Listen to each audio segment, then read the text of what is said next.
I put a little bit of heat shrink around these wires to help keep those under control, and I am just about to put the negative leads in here now.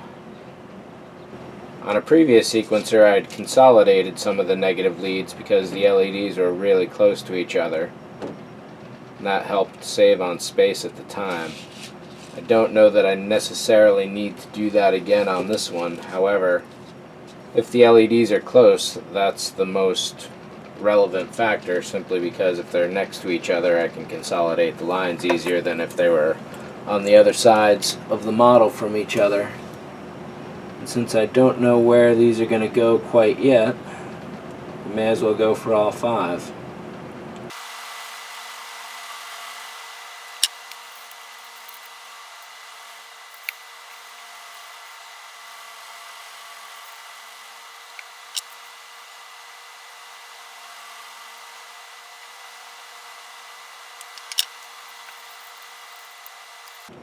And I'll do the same thing again, slip a bit of heat shrink around this wire here, help keep it under control.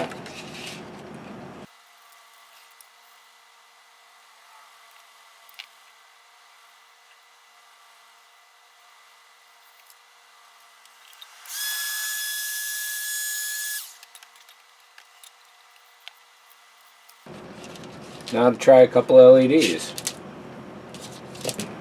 And here I go with the ModelMan #1 hit. Did I do it right? Did I do it wrong? And I'm not seeing anything light up. I really thought I did it right this time, but apparently I done wrong.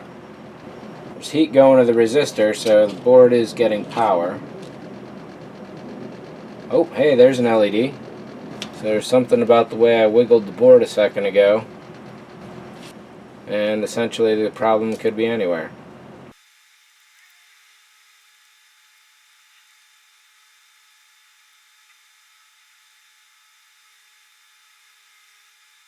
Definitely a frustrating situation. I'll have to get back to it in a few minutes. And so by pressing and prodding and flexing the board, I found out that it was this resistor here. I found out that it was this variable resistor here that was doing the problems. So right now you can see I've got 2 LEDs lighting up sequentially out of 5. And of course I should have 3 more. That could mean that, I'm going to guess, since those are lighting, that I flipped the polarity on the LEDs and I wrapped the wrong legs with the wrong wire. That's an easy and quick test to do. Could also be that the LEDs are dead. No, this one's lighting up now. It's lighting up at the same time as the other 2, which is kind of strange. Interesting. Maybe fixing the other LEDs will fix that issue. Let's see. I'm going to guess this LED is dead. Let's try another. Again, this one is lighting up when the other ones do, which is strange, but maybe this last LED will fix that. Could also be that the system just needs a reboot, essentially. So I'm going to go with that one as a dead LED. So 4 and 5 are lighting. Let's fix this guy here. Let's figure that one's dead, and we'll try another. This LED does in fact work, which means the wiring is not working somehow. So I'll go in and resolder that.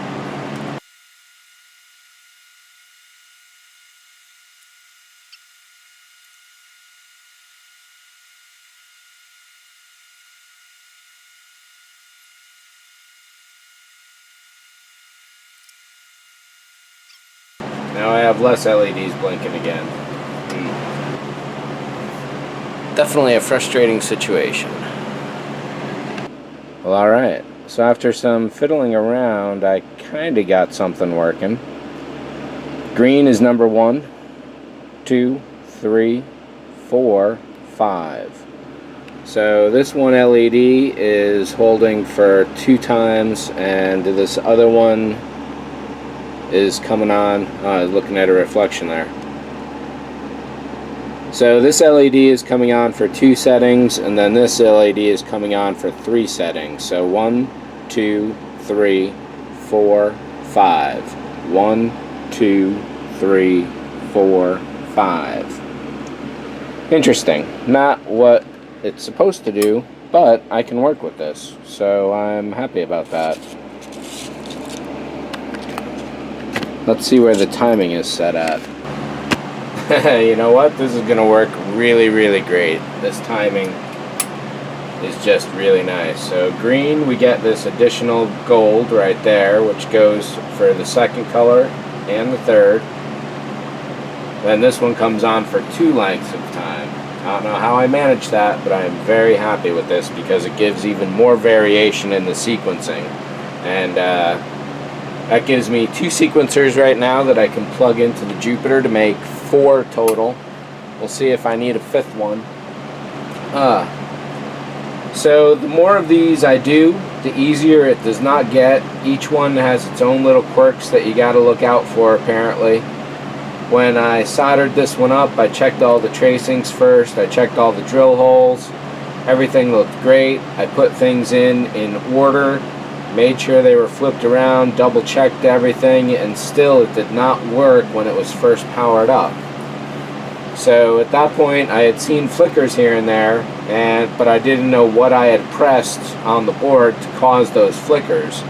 So eventually I went through, flexed every single little bit of the board looking for any light, and then when I got down to that variable resistor, that's what was loose. I then had some further trouble and resoldered all of the LED wires, and that seemed to work, but it seems in doing that I've done some cross wiring somewhere.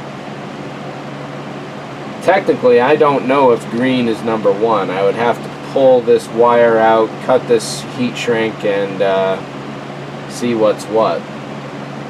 I'm just kind of calling it number 1. Actually, let's turn it off and see what powers up first.